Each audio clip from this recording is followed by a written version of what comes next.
Hello, thanks for joining me today. I'm sitting outside here on a bench waiting on my taxi to take me to the airport here in Port-au-Prince, Haiti. And had a very eventful week here in Haiti. I'm excited to share with you the things that God's doing here, what Global Provision has going on, and share with you all the good news of things that are taking place.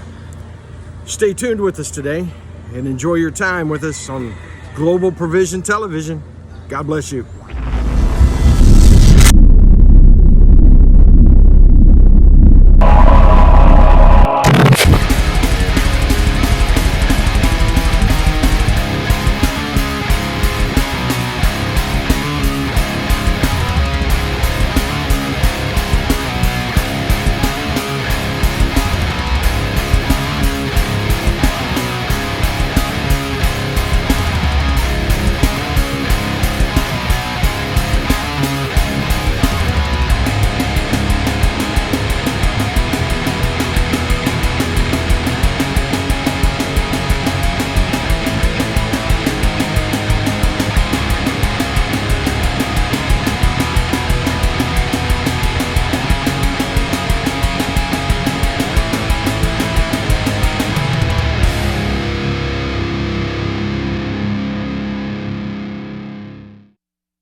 Good afternoon.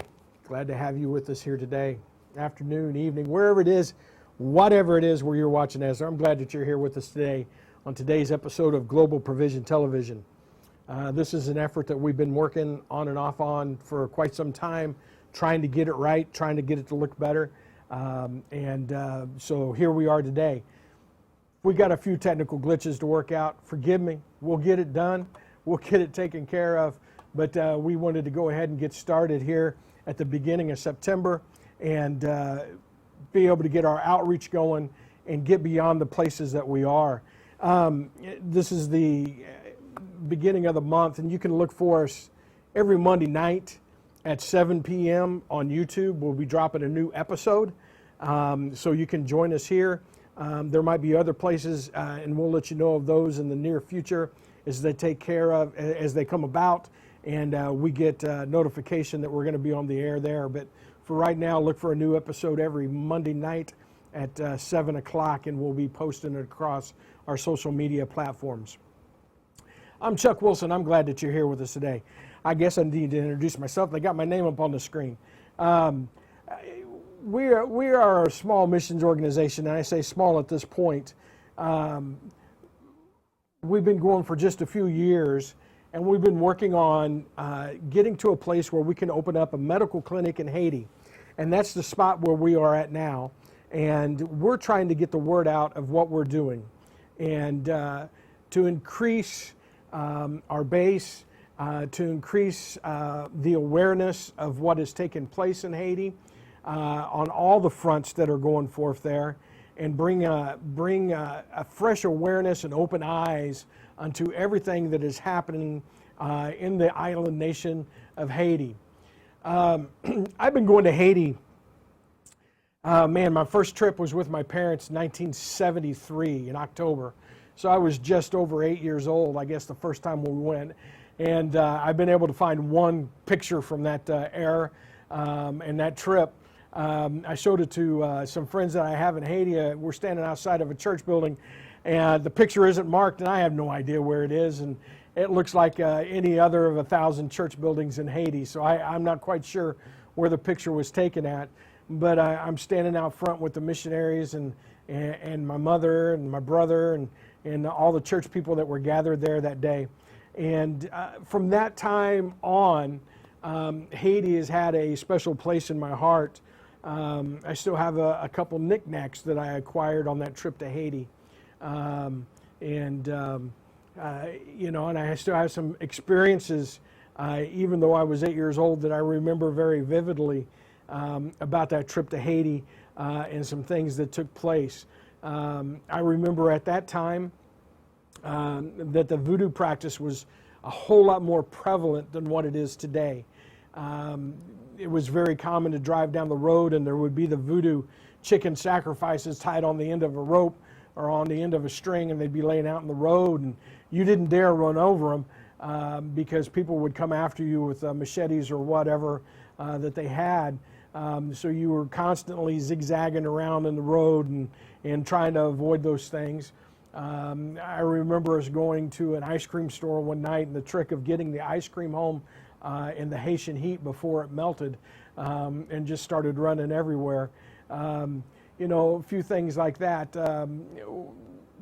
I stay in the house today that we stayed in back in that day, and I remember laying up in the bunk bed and looking out the window, and there was like an outdoor movie theater at the bottom of the hill, and whatever movie it was that they were showing, I don't remember to this day, but I remember seeing the movie on the block wall that they used for a screen.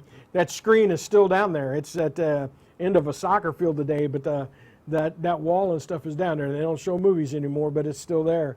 So there's always been a connection and a tie between myself and Haiti, and I've made I don't know how many trips over the years. I think I'm getting close to 30 trips that I've made to Haiti in my lifetime, and I'm looking forward to many more. But we've been working this year in the year 2022 on getting an established medical clinic in Haiti, a neighborhood walk-in type facility. We're working with a Haitian doctor down there, Dr. DeMercy, and on getting it established. And he is a fully licensed. He does international health care.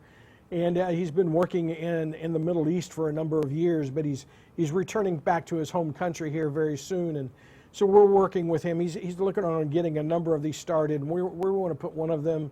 We have a location for it. We have a building for it. We're going to be sharing those plans with you. We're going to be sharing the vision of what we have to do with you. And we're looking for people to come alongside and work along with us to make this happen. I'm going to be showing you in just a couple minutes here a little video clip that's got some very important stats about health in Haiti. 8 of the 10 most common health problems in Haiti, in America, we solve it by taking a prescription pill. But that's not available to the residents of Haiti. But it could be. It's just because of a lack of services that there are in Haiti. I'm sitting here looking at the back of one of my little cards that we hand out when we go out to minister, and on the back of this card here we have some little stats that we put up to share with you about what it's like in Haiti. The average daily wage is about $2.50 in American dollars. $2.50 a day. I mean, that's just an incredible number to me, because food there isn't cheap. The cost of living in Haiti is not cheap. Right now, and I know that we complain about our fuel prices here in the United States, but they've been in a gasoline crisis in Haiti for getting close to 3 years now. And right now, if you can find gas on the street, the government has confiscated a lot of street dealers on gasoline. They're taking it back to the stations. They're limiting you to buying about $5 worth of gasoline, but the price of gasoline is north of $10 a gallon. So they're limiting you to buying about a half a gallon of gasoline a day, if you can find the gasoline. Diesel is the number one fuel down there for operating vehicles, and right now diesel is in a lot of areas of the country, especially out away from Port-au-Prince, is non-existent. It's just not available to anyone at all. So, I mean, it's making it very difficult for the country to function. I'm going to be talking more about that here shortly. But in talking about services that are available to families around Haiti, you know, there's 20% of Haiti has never had electricity. Ever. Never, ever have they had electricity. That's just incredible to think about it in this day and age, that a country in our modern world doesn't even have basic electricity. Clean water, the city water supply. We were building a fence a few years ago, reconstructing a fence that had come down in the 2010 earthquake. And as we were digging down the post for the fence, we hit a city water main, which was a 1-inch size pipe. Now, those who know me know that I spent a number of years doing plumbing work, but it was just a 1-inch size PVC pipe. That was the city water main. And typically you can't have water flowing through a pipe to repair it, to glue it back. You've got to stop the flow of it. I was able to stop the flow by just simply picking the pipe up on one end and gluing the connector on and putting it back together. And I mean, there was absolutely no water pressure at all. And that was the city water main. It's just incredible the difference in lifestyle that there are between the two countries. But that's the reason that we've created this video platform and this way to go. So I can tell you what we're going to do here. I'm going to show you a little 2-minute video talking about our clinic, what we want to do, where we're headed, and some of the things that we have coming on and the need for it. And then I'm going to come back and share with you a little bit more about what we're doing. Okay? Take a minute here, watch this video, and I will be right back with you. Thank you.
All right, glad to be back with you. I hope you enjoyed that little informational video there a little bit about what we got going on in the clinic and the need for it. Let me share with you one of the reasons that I'm coming to you today. A couple months ago, I was doing some study in the book of Nehemiah, and I was looking at Nehemiah, beginning to read from chapter number 1 and going through. But if you get into chapter number 2 and chapter number 3, where they're going back to Jerusalem to begin building the wall, there are 42 specific instances that talk about next to him, as one person was building, next to him was so-and-so, and next to them was so-and-so, and then after them was somebody. The next to him, after him, along with him theme comes through there 42 times. And it just hammered home. I mean, so many times we get ideas that we can do it on our own. You know, we get these dreams, we get this vision, and we're like, I got this, I can do this. It reminds me, if you haven't heard the phrase, if you grow up a preacher's child, there's no memory or anything that happens at home that's sacred. Everything can be used in sermon material.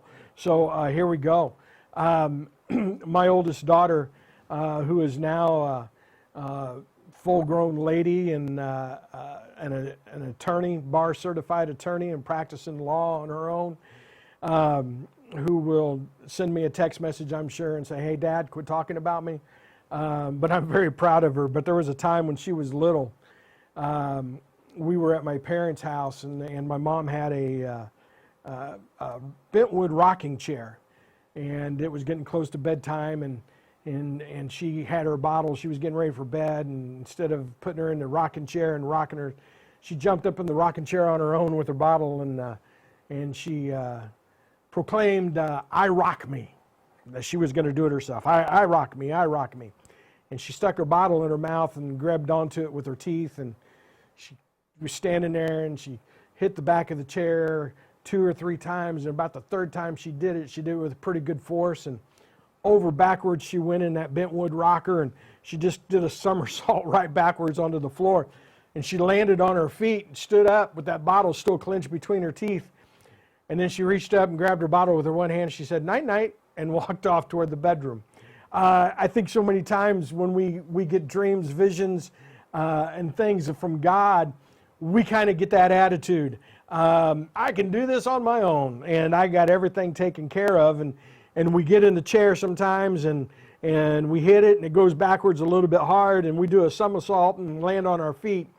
And I believe that, I remember the day that where I was at it, that I started reading through this passage of Scripture and what was transpiring and what was going on that day. I remember specifically what was taking place, and I believe that God was leading me to a place to remind me, "Hey, Chuck, you don't have to do this on your own. I'm giving you a whole bunch of people who are going to come alongside of you and help you do this. Don't worry that you have to do this on your own, because that's not the case." I think when Nehemiah went back, he was kind of wondering, because it had been years that the city of Jerusalem had laid in ruins, and nobody had been doing anything. It was like the people who should have been rebuilding the city weren't doing anything at all. They had just totally stopped, and maybe even they were trying to hinder the work to some degree. And then Nehemiah came along, and he changed all that. But he didn't have to do it by himself. As Nehemiah began to work, he began to find that there were other people in the city who were willing to come along and work alongside with him. We all have heard the saying that many hands make light work, and that is exactly true. And we have to be willing to put ourselves in a position to join one another and to work alongside one another in order to get these things that seem huge and insurmountable, that we couldn't do them on our own. We got to be willing to put ourselves in a position to accept help and work with other people. That is a necessity if we're going to get things done for the kingdom of God. So that's where we find ourselves. I come today to tell you that without you, I can't get this done. And I want us to all work together for this common goal and for this good. And listen, things in Haiti right now are not good. A couple of weeks ago, my right hand when I'm in Haiti is a gentleman by the name of Leslie Innocent. And I'd probably get myself in trouble down there if it wasn't for Leslie. Leslie grew up an orphan. Fortunately was taken into a Christian environment, an orphanage, and grew up there, and gave his life to the Lord. Otherwise, Leslie would be a street kid. But he was delivered and saved from all that, and his circumstances were changed.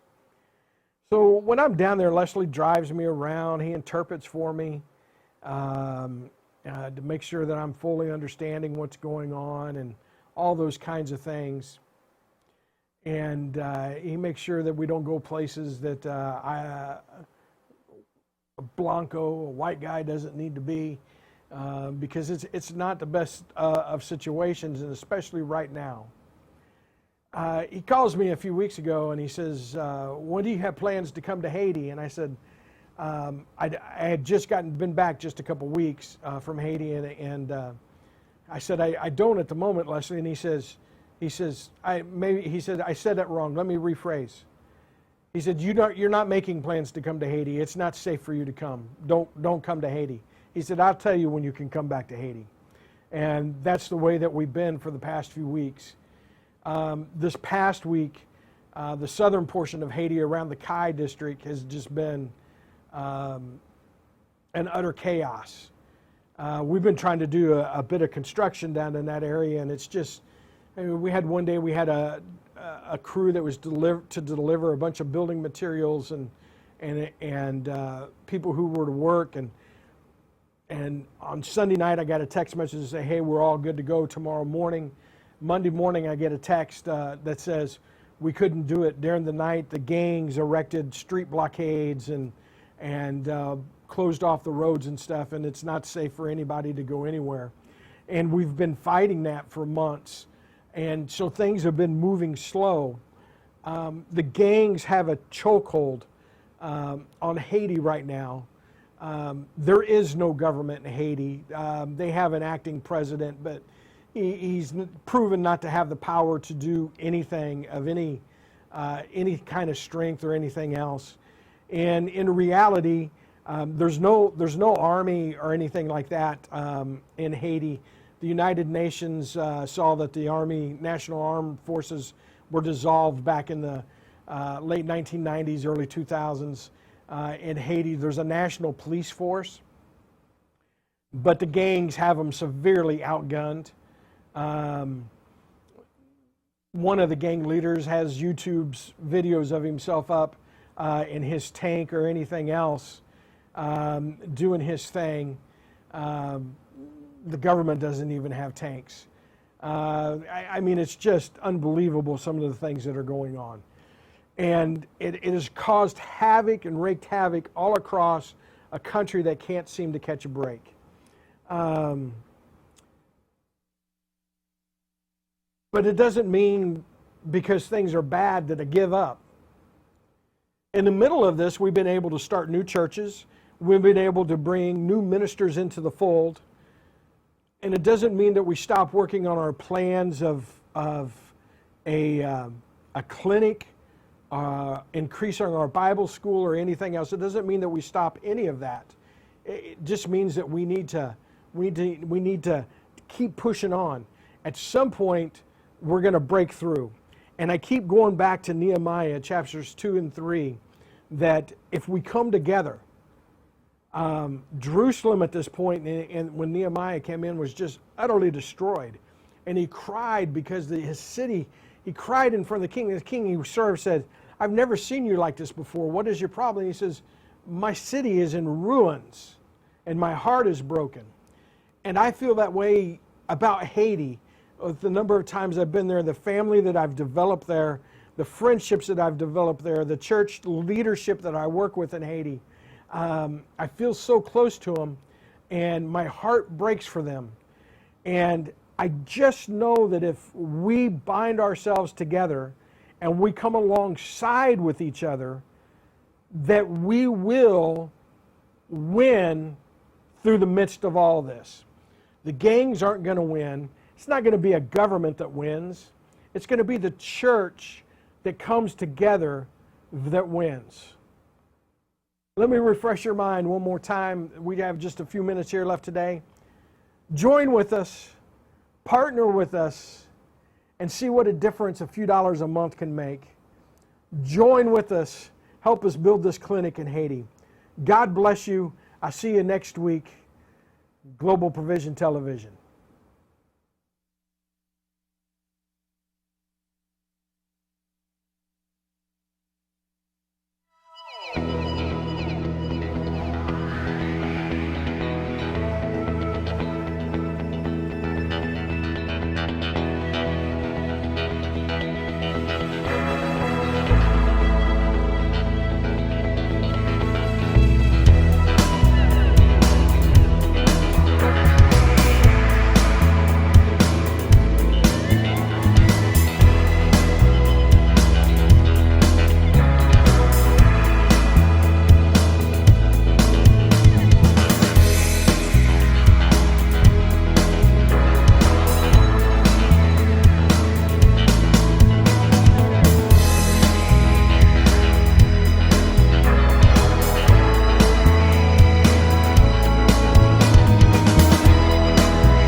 Thank you for watching today's episode of Global Provision Television.